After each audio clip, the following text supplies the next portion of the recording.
This is my rule. My eyes are on the speaker. Tell me why. Because that looks fantastic.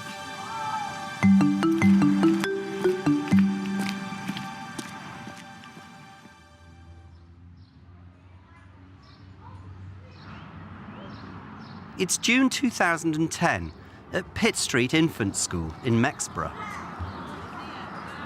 The reception children are starting their day in Libby Price's class. 9 months ago, John Bailey dropped in on their very first day to see Libby help them embark on a journey of learning. I'm itching everywhere. You're itching everywhere. Oh, let's just scratch a little back just like that. That might help. Does that help? Come on a little bit. John saw that they were learning rules of respect and behaviour. Beautifully.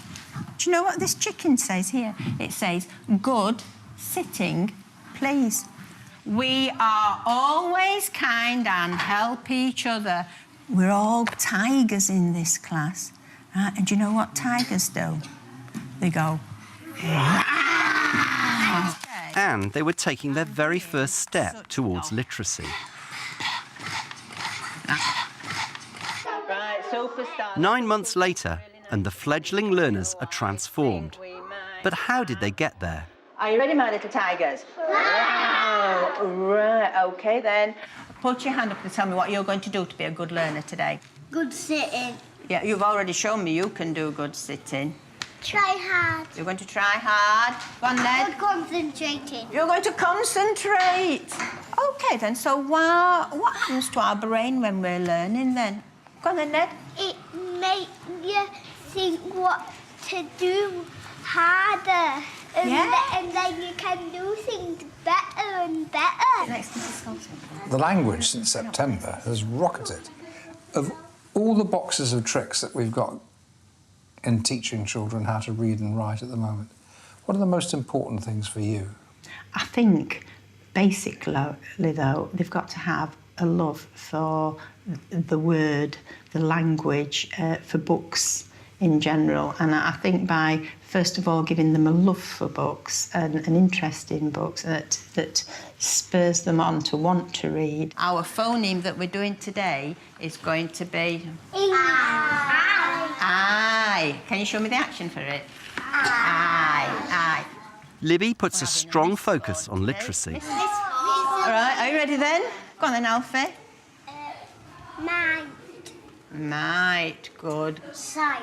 The new initiative on letters and sounds has helped me in my teaching of reading, and I do think it's pushed my children on. This next one's for... Go on then, Gabriel. Yes. Yeah. Right. I love the way you blended that. You said all the phonemes. You said right. Good reading. Ned, can you tell me something about this phoneme frame? It's got a trigraph. It's got a trigraph, so what's going to go there? I. How many phonemes has it got? 3. Good boy. E. E. G. See if he's right.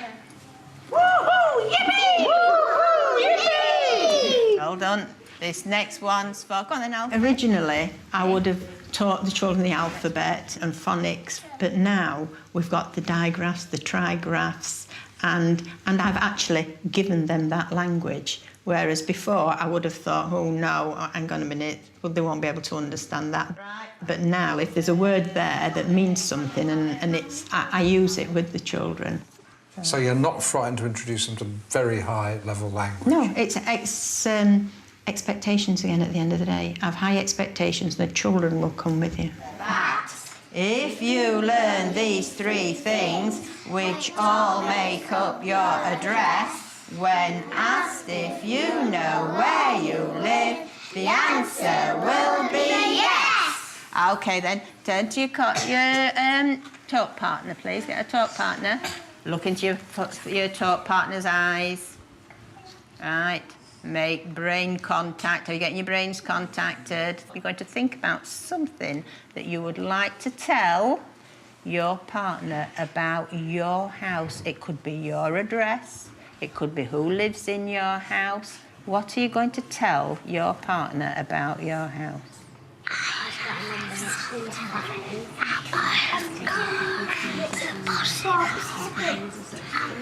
Who have you got in your house? Your brother? Yeah. Just tell me a bit more about talk partners and how that works.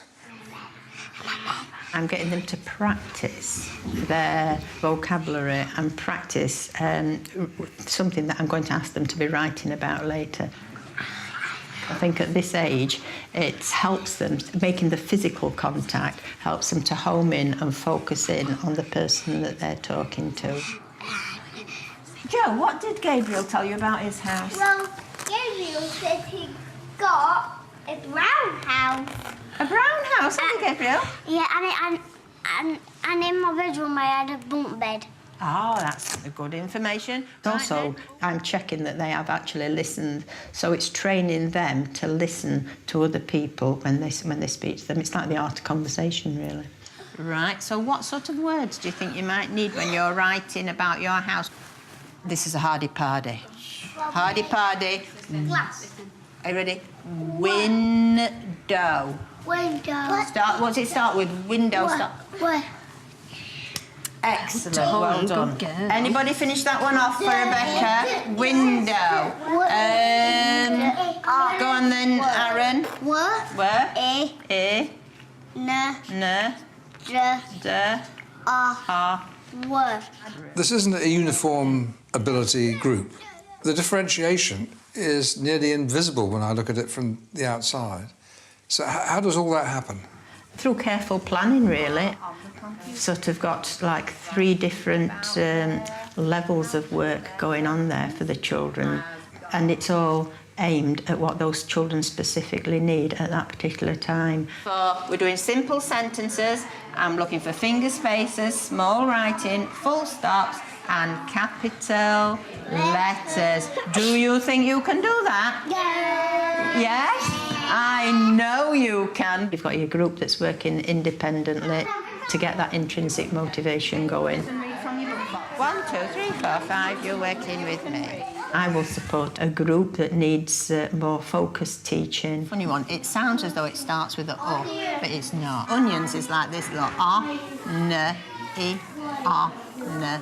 So you got your N and your S at the end, so you did really well for them, didn't you?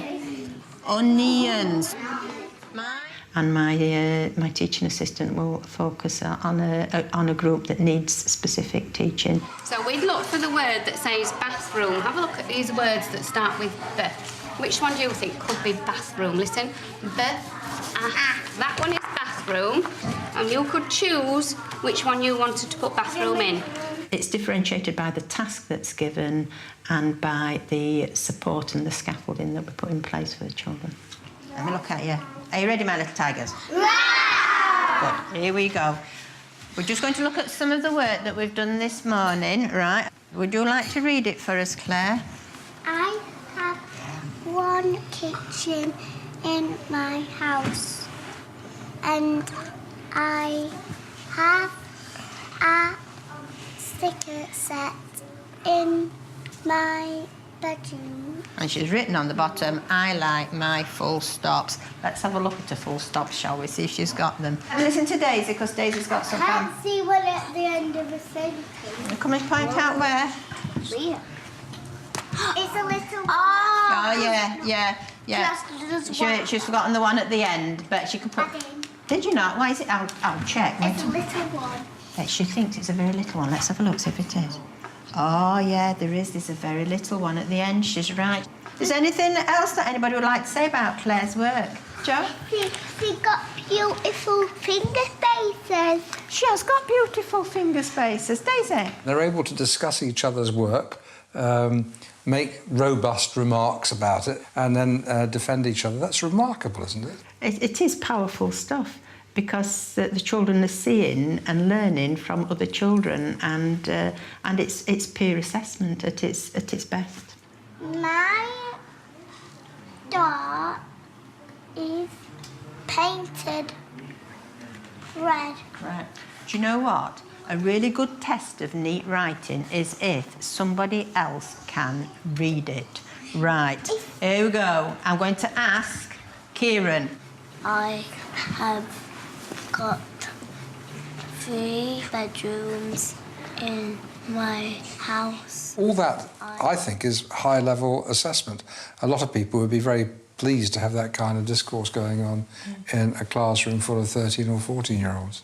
But you can bring it into a level that 4 and 5-year-olds can access it. And they love talking about their own work and they love sharing it with other people. Oh, wait a minute. Let's have a look at Daisy. Daisy, what do you think? She's put a mitt there instead of a...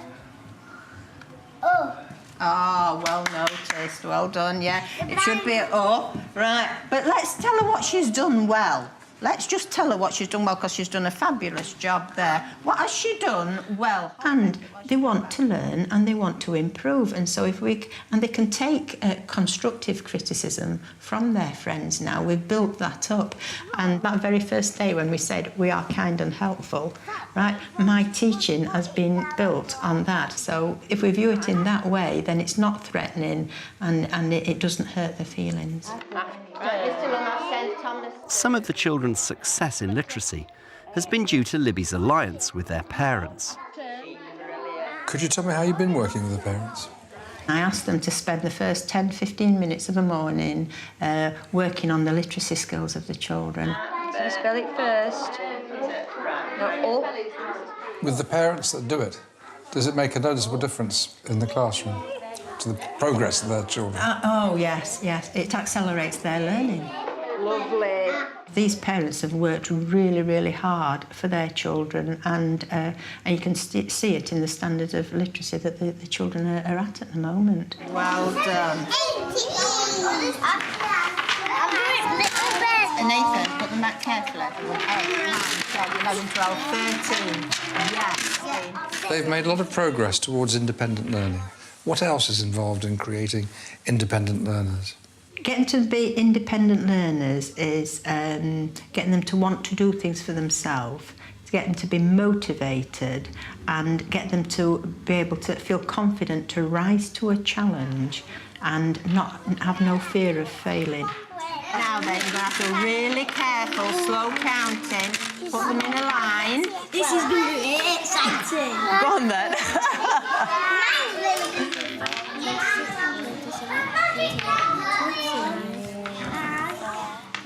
30, 31. But how do you write 31? It's a V and a 1. V and 1. Like that child who's trying to get to 31 with his counters. His self-esteem was raised to a new level, and then with that comes self-belief, and he knows now that next time he does anything like that, he will be able to do it. Put your hand up if you've challenged yourself in your maths work today. Gabriel, how did you challenge yourself? I just kept on concentrating and I didn't waste my time. Do you know, what a fabulous learner. Did you hear that? Yeah. He kept on concentrating and he didn't waste his time. Put it there, mister. Well done. So that is the way of developing independent learning, through praise, encouragement, support, and differentiation in the tasks that you give them.